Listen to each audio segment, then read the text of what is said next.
Assalamualaikum warahmatullahi wabarakatuh. Sampurasun. Alhamdulillah wa syukurillah wa nikmatillah, la haula wala quwata illa billah. Allahumma sholli ala sayyidina Muhammad wa ala ali sayyidina Muhammad. Yang saya hormati, saya muliakan, saya banggakan seluruh peserta musabaqah tilawatil Quran dan hadis yang lama mengaji di masjid, mengaji di pesantren, berguru di LVTQ, memasuki babak kualifikasi ikut musabaqah di tingkat desa, di tingkat kecamatan, di tingkat kabupaten, dan hari ini di tingkat provinsi Jawa Barat. Saya ucapkan terima kasih atas ketekunannya mengaji, membaca Al-Quran, memasukkan dalam relung hati yang paling dalam, sehingga Al-Quran itu nanti menjadi indera keenam dalam setiap manusia yang beriman dan beramal saleh. Pada malam hari ini saya mengucapkan terima kasih juga dan rasa syukur dari Ciwidey, Kabupaten Bandung yang kebun tehnya banyak di Babadin. Mudah-mudahan ke depan bisa kembali hijau, karena Quran mengajarkan hijau. Dan saya lihat Kabupaten Bandung juga bajunya hijau, makanya alamnya tidak boleh berubah, harus tetap hijau. Karena dari alam yang hijau akan mengalir air yang jernih dan putih. Saya ucapkan terima kasih, dan nanti keajudan saya tadi sudah membaca Quran dengan baik. Saya nanti nitip 50 juta. Karena untuk mencapai tingkatan itu lama. Tapi kalau yang tadi ngaji tadi adalah Bupati Kabupaten Bandung, saya kasih 100.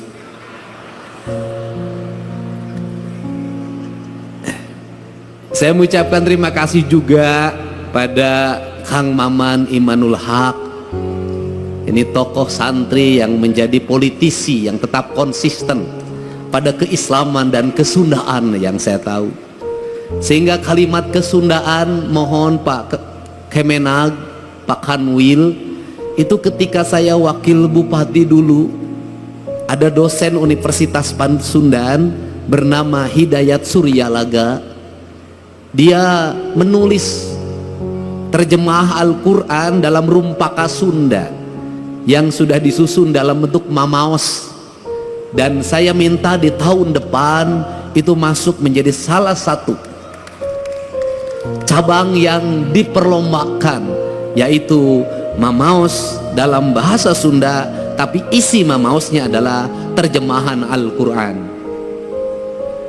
Saya ucapkan terima kasih juga, karena kalau tidak saya sebut nanti saya dimarahin oleh Pak Bupati. Kang Asep Romli, terus anggota DPR RI juga, keluarga besar Bedas, tepuk tangan. Saya ucapkan terima kasih. Saya mengucapkan terima kasih pada Pak Ketua DPRD Provinsi Jawa Barat yang mewakili Pangdam 3 Siliwangi, yang mewakili Kapolda Jabar, yang mewakili Kepala Kejaksaan Tinggi Jawa Barat, yang mewakili Ketua Pengadilan Agama Provinsi Jawa Barat, Ketua Pengadilan Tinggi Provinsi Jawa Barat. Semoga kita semua dalam keadaan sehat walafiat. Saya mengucapkan terima kasih atas kehadiran Ibu anggota Komisi 5 DPRD Provinsi Jawa Barat, Ibu Humaira. Saya ucapkan terima kasih, bajunya putih sama dengan saya. Para bupati, para wali kota yang hadir pada kesempatan malam hari ini beserta istrinya, mohon sabar, saya tidak akan dulu beserta istri sampai wangsit nanti datang. Pak Ketua MUI, saya ucapkan terima kasih atas kehadirannya. Para Ketua LVTQ yang telah sukses menyelenggarakan kegiatan ini, seluruh tamu undangan yang berbahagia. Kita hari ini memasuki pada sebuah fase di mana kita mengagungkan Al-Quran. Al-Quran yang diagungkan oleh kita adalah Al-Quran yang dilihat dari sisi estetika pembacaan. Dari estetika pembacaan itu pada akhirnya akan lahir pemaknaan. Karena nilai-nilai agama kalau tidak disampaikan secara estetika, maka kita tidak akan bisa memahami Sang Maha Kuasa. Kita ini sampai hari ini memaknai Allah, sujud pada Allah, itu baru sampai pada tingkat estetika, belum sampai pada tingkat hakikat, pada tingkat makna, pada makom spiritualitas yang tertinggi. Kita baru sampai pada tingkat estetik. Kita tertarik untuk salat dengan khusyuk, manakala imamnya berestetika dalam mengimami kita semua. Kita bolak-balik pergi umroh, merasa nyaman sholat di Masjidil Haram. Itu karena salah satu faktornya menurut saya, pertama, jauh dari rumah, sehingga tidak dikejar sama yang nagih utang di depan rumah, meninggalkan pekerjaan-pekerjaan yang ada di rumah, seluruh problem ditinggal semua. Kemudian yang berikutnya juga, imamnya memiliki kualifikasi orang yang mumpuni di dalam mengimami kita dalam hafalan Al-Qur'annya. Setelah itu jangan dilupakan, bukan hanya imam, teknologi sound systemnya yang sangat tinggi dan harganya mahal. Kemudian kita seringkali berlaku tidak adil. Berlaku tidak adilnya apa? Seringkali orang-orang yang berdakwah mengejek imam-imam yang ada di kampung kita, yang bacaannya tidak begitu sempurna, qiraatnya tidak begitu menarik. Kemudian juga diperbandingkan dengan Masjidil Haram, tidak adil. Kenapa? Imam di kampung kita, satu, hidupnya bukan hidup dari mengimami. Ngimaman macul terus kah sawah, ngimaman poe pare itu kahujanan, ngimaman pamajikan di imah gogorowokan. Dia tidak fokus menjadi imam. Yang itu yang pertama, artinya dari sisi keikhlasan dia lebih ikhlas dari siapapun, tanpa digaji oleh DKM-nya, tanpa digaji oleh negara. Dia mengabdikan diri secara total menjadi imam, menjadi khotib, mengajar anak-anak di surau, mengajar anak-anak di pengajian-pengajian. Menurut saya bisa jadi yang dekat dengan Allah adalah dia, bukan yang di Masjidil Haram, tanpa membandingkan. Kalau yang di Masjidil Haram berapa gaji dalam setiap bulan? Rumahnya dijaga, kemudian dia spesifikasi imam, kemana-mana didampingi, lebih gagah dari gubernur Jawa Barat. Wajar. Aki-aki di Ciwidey subuh-subuh kudu hudang, adana gogorogokan, nges adan capek-capek wanu datang hiji-hiji acan. Anu tukang umroh ge teu datang di lemur nama rajin soten keur umroh. Kemudian ada satu peristiwa ini yang azan di masjid, saking pusingnya ketika azan subuh tidak ada yang datang, kemudian dia berinisiatif adzan jam 9 pagi. Pada waktu adzan jam 9 pagi semua orang datang, ngamek. Sia gelo cenah moanya adan jam 8, ada naon sia teh. Si aki yang adan jawab, si anu gelo mah ku aing di adanan subuh sia teu datang, di adanan jam 8 sia datang. Artinya bahwa negeri ini tidak kurang orang-orang saleh. Siapa orang-orang saleh? Orang-orang saleh adalah orang yang setiap hari tekun mengajar ngaji anak-anaknya di surau-surau, ditajuk-tajuk, dilanggar-langgar. Orang yang tekun setiap hari azan, orang yang tekun setiap hari ngimam, orang yang tekun setiap hari khutbah, meskipun jamaahnya terbatas, tapi dia tidak pernah datang ke bupati untuk meminta honor. Itulah orang-orang hebat di negeri ini. Jadi kalau kita ingin minta doa, mintalah doa pada dia, karena dia teruji menjadi orang yang ikhlas dalam hidupnya. Kalau kita ingin mencium tangan, ciumlah tangan dia, karena tangan dia lebih suci dibanding tangan yang lain. Dia mau mengorbankan diri dan waktunya demi peradaban, demi pendidikan, dan demi masa depan. Apa yang hilang di negeri ini hari ini? Yang hilang bukan orang yang hanya tartil baca Quran, tetapi yang hilang adalah tradisi mengaji. Seiring dengan pertumbuhan waktu, maka tumbuhlah di Indonesia modernisasi Al-Quran dengan metodologi pendekatan Iqra. Cara cepat menghafal Al-Quran, cara cepat membaca Al-Quran, prosesnya ditinggalkan. Lahirlah wisuda-wisuda TKA dan TPA di mana baik secara syiar, baik, hebat secara syiar, hebat. Tetapi di balik itu masjid-masjid sepi dari anak-anak mengaji. Tetapi di balik itu surau-surau kosong dari anak-anak mengaji. Tetapi di balik itu mereka tidak mengenal dan tidak dekat dengan masjid. Kenapa? Karena mengajarkan Al-Quran tidak di masjid. Karena mengajarkan Al-Quran tidak di surau. Akhirnya mereka yang penting bisa baca Al-Quran, tapi kedekatan emosi dengan masjidnya hilang. Akhirnya mereka jauh dari masjid. Yang kedua, hilangnya apa? Hilangnya proses. Dulu baca Al-Quran berlatihnya bisa 2 tahun baru bisa, 3 tahun baru bisa, ada yang 5 tahun baru bisa. Lambat sekali. Dari mulai ngeja, kemudian narawas, terus sampai belajar kuro, panjang sekali prosesnya. Dan pada waktu proses belajar itulah dia ke masjid. Dari proses itulah masuk perjalanan spiritualitas, kedekatan guru dengan murid, berlatih membaca Al-Quran, kemudian ada tingkatannya, ada yang levelnya pertama diajar pada level kedua diajar pada level yang ketiga diajar pada level yang keempat. Maka waktu maghrib yang kurang lebih 1 jam itu efektif untuk membangun 3 generasi. Generasi ngeja, generasi narawas, generasi yang kemudian belajar kuro, dan generasi yang lebih tinggi dari itu. Prosesnya berjalan, maka anak-anak tidak lepas dari masjidnya. Kemudian gurunya bukan hanya mengajarkan Al-Qur'annya, gurunya mulai mengajarkan makna.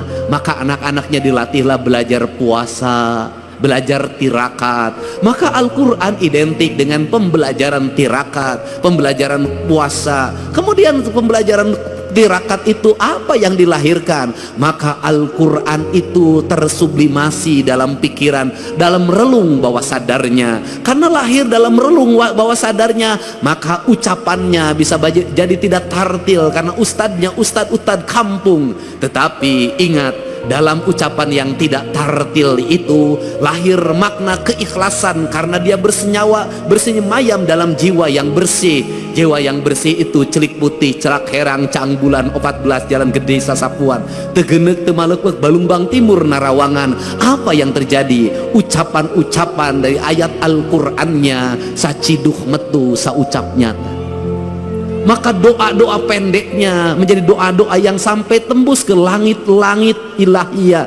Doa-doa pendeknya menembus batas, menembus pandang. Maka lahirlah anak-anak yang bercahaya. Karena lahirlah anak-anak bercahaya, maka anak itu tumbuh menjadi para pemimpin, tumbuh menjadi kaum-kaum pergerakan, tumbuh menjadi kaum-kaum perubahan. Maka ucapan-ucapan Allahu Akbar yang lahir dari surau-surau kecil itu melahirkan ucapan kebangsaan yang memerdekakan perbudakan, memerdekakan ketertinggalan, menjadi spirit dalam sebuah perubahan tanpa biaya apapun dalam kehidupannya ini. Maka berhati-hatilah ketika syiar sudah begitu besar, ketika anggaran semakin membesar, bahkan jadi anggarannya sangat besar. Ada 2 sisi mata pedang. Yang satu membukakan syiar terlihat di media sosial, tetapi yang lain bisa jadi meredupkan cahaya yang ada dalam setiap relung manusia. Maka untuk itu tadi saya berpesan, ini bukan forum balapan Formula E. Ini bukan forum liga, ini adalah forum spiritualitas. Tidak penting menjadi juara umum, tidak penting. Tidak penting menjadi juara pertama, kedua, ketiga, tidak penting. Tetapi yang lebih penting dari itu adalah Al-Quran masuk dalam cahaya ketua penyelenggara, sehingga ketua penyelenggaranya menjadi adil dalam tindakannya. Al-Quran masuk dalam cahayanya gubernur Jawa Barat, sehingga gubernur Jawa Barat bertindak adil dalam kebijakan-kebijakannya. Cahaya Al-Quran masuk ke relung hatinya bupati, maka tindakannya menjadi adil. Dari gerakan membaca Al-Quran ini, maka terbebaslah orang-orang miskin, terbebaslah anak-anak yatim, terbangunlah peradaban hidup yang silih asa, silih asi, silih asu. Maka disitulah Al-Quran menjadi cahaya. Karena Al-Quran menjadi cahaya, maka Al-Quran bercahaya. Karena Al-Quran bercahaya, maka cahayanya terhampar. Maka Al-Quran tidak hanya dipahami tulisan yang ada dalam mushaf, yang kita lombakan, yang kita pertahankan, yang kita cium ketika ingin membacanya, yang kita simpan di atas kepala kita, yang kita simpan di rekal, dan ketika kita tidak berwudu maka tidak berani menyentuhnya. Kayak saya NU, tidak berani menyentuhnya. Tetapi di balik itu kita memahami gunung-gunung itu adalah hamparan Al-Quran, sungai Citarum itu adalah hamparan Al-Quran, sawah-sawah yang terhampar adalah hamparan Al-Quran, matahari adalah hamparan Al-Quran, bulan adalah hamparan Al-Quran, bintang adalah hamparan Al-Quran, seluruh yang ada makrokosmos dan mikrokosmos adalah hamparan Al-Quran. Dan semuanya mereka bertasbih kepada Allah, yang dalam setiap waktu dia berucap subhanallah walhamdulillah wala ilaha illallah. Kalau sudah seperti itu, maka surau-surau itu menjadi lentera penggerak. Kalau sudah seperti itu, maka kita adalah manusia yang paling bersyukur. Kenapa kita manusia yang paling bersyukur? Al-Quran diturunkan di Jazirah Arabia, di tanah yang tandus dan kering.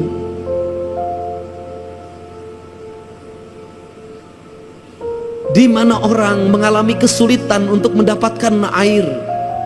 Kisah Nabi Ismail dengan Siti Hajar, bagaimana dia harus bolak-balik antar Safa dan Marwah untuk mendapatkan air. Begitu beratnya untuk mendapatkan air. Rumput-rumput mengering, batu-batu bertebaran, debu-debu berserakan di tempat-tempat di mana manusia mengalami kekeringan alam. Lahirlah kekeringan hati, lahirlah kekejaman. Maka Allah menurunkan cahaya yang paling lembut hatinya, yang paling lembut hatinya. Siapa? Rasulullah SAW. Lembut. Karena kelembutan itulah Al-Quran diturunkan. Tidak mungkin Al-Quran turun, nur cahaya kebenaran yang hadir ke hatinya Kanjeng Rasul, kalau Kanjeng Rasul tidak memiliki kelembutan hati yang lebih lembut dari sutra apapun, tidak mungkin. Maka dari kelembutan itu lahirlah ucapan-ucapan yang lembut. Dari ucapan-ucapan yang lembut itu lahirlah ucapan-ucapan yang indah. Dari ucapan-ucapan yang indah itu mempengaruhi pikiran manusia lewat telinganya, karena lahir gelombang elektromagnetik yang dipancarkan dalam kekuatan spiritualitas, di mana angin-angin yang keras, debu-debu yang bertebaran dikalahkan oleh gelombang Al-Quran yang mempengaruhi pikiran manusia. Maka Allah itu berbuat adil. Al-Quran diturunkan di tanah tandus itu. Tetapi Al-Quran yang dikirimkan di tanah tandus itu dibawa lewat pendekatan budaya, tanpa kekerasan, tanpa peperangan, bercerita tentang kisah Ramayana, bercerita tentang kisah Mahabharata, bercerita tentang kisah Pandawa, ada dalam sosok Dharma Kusuma. Maka dicanangkanlah yang disebut dengan dua kalimat sabda. Dua kalimat sabda itu disebutnya layang damus kalimus syada, yaitu yang diletakkan pada pikiran seorang pemimpin sebagai nilai ajaran. Nilai ajaran itu melahirkan Pandawa 5, yaitu Dharma Kusuma, Bima, Arjuna, Nakula, lan Sadewa. Lahirlah gerakan politik kebudayaan para wali, mengenalkan agama Islam lewat pendekatan kebudayaan. Lahir simbol-simbol silib, sindir, sindang, siloka, sasmita. Kenapa? Karena dia berhadapan dengan masyarakat Sunda, masyarakat Nusantara yang tidak terbiasa dengan bahasa kasar. Dia terbiasa dengan bahasa simbol, bahasa makna. Karena dia terbiasa bahasa simbol, bahasa makna, maka masuk dalam ajaran, dalam pembelajaran. Quran pun disampaikan dalam pembelajaran dan ajaran. Kemudian rasa hormatnya ditinggikan. Quran diletakkan pada sebuah derajat yang sangat tinggi, diletakkan dalam lingkungan peradaban sederhana pedesaan. Lahirlah di kita. Apa keuntungan kita? Keuntungan kita lebih dari orang Arab. Keuntungan kita lebih daripada jazirah Timur Tengah. Kenapa keuntungannya? Kita mendapat dua. Satu, kita mendapat Al-Quran sebagai sebuah produk nilai ilahiyah yang memiliki nilai estetika yang sangat tinggi. Tetapi juga kita dilahirkan pada sebuah alam Pasundan yang sangat indah. Ketika Quran bercerita tentang air yang jernih di surga, ketika Quran bercerita tentang hamparan gunung yang indah di surga, ketika Quran bercerita tentang buah-buahan yang nanti ada di surga, seluruh cerita-cerita itu sebenarnya adalah realita hidup yang kita dapati. Itulah Ciwidey, itulah Cipanas, itulah Pangalengan. Itu realitas dunianya. Untuk itu, karena kita sudah diberi peradaban surga yang nanti akan kita capai surga keabadian, maka pesan saya, kalau mencintai Al-Quran, rawatlah Cipanas sebagai simbol surga kesucian.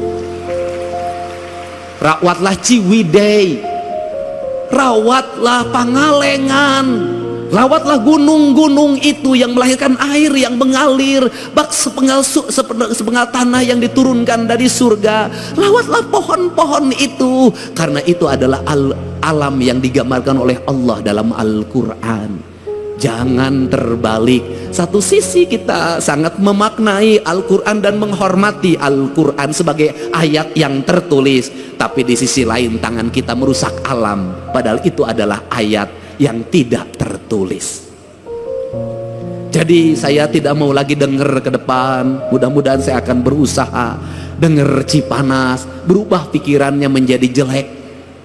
Dengar Ciwidey, berubah pikirannya menjadi jelek. Dengar Pangalengan, berubahlah pikiran menjadi jelek. Saya ingin ketika mendengar itu, maka denyut nadi kita berkata, ya Allah, ku dapatkan surga di tanah Sunda. Suatu saat surga itu tetap akan terjaga sampai aku bertemu denganmu di alam surga keabadian. Kemaha indah. Untuk itu saya mengucapkan terima kasih. Pada hari ini kita bersama-sama memaknai makna-makna Al-Quran, memasukkan Al-Quran dalam relung batin kita sebagai bentuk cahaya atau nur yang menuntun kita dalam indera alam bawah sadar kita. Karena indera alam bawah sadar itu pada akhirnya akan senantiasa menjadi petunjuk, dan petunjuk itu akan lahir bagi orang-orang yang menjaga rasa dan cintanya. Karena petunjuk hanya akan lahir pada orang-orang yang memiliki kelembutan hati, kedamaian jiwa, dan ketenangan relung diri. Maka peliharalah Al-Quran, simpanlah dia di relung hati kita, dalam isi denyut jantung kita, sehingga hidup kita senantiasa mendapat petunjuk. Dengan kalimat kata orang Sunda, memahami Allah dalam orang Sunda, pahamilah dari sisi Rahman dan Rahimnya saja sudah cukup. Insya Allah akan hidup tenang, tentram, dan bahagia, walaupun tetap menjadi duda. Saya ucapkan terima kasih.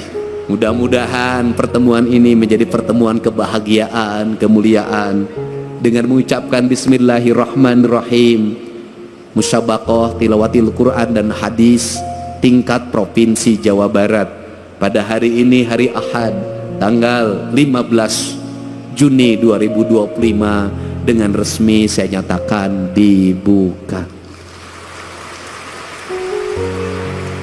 Semoga Quran menjadi dasar dalam seluruh pengambilan keputusan bagi para pemimpin. Semoga Quran menjadi dasar bagi ketenangan hidup bagi rakyatnya, dan semoga Quran tetap menjadi cahaya yang menuntun kita menuju kebenaran yang hakiki.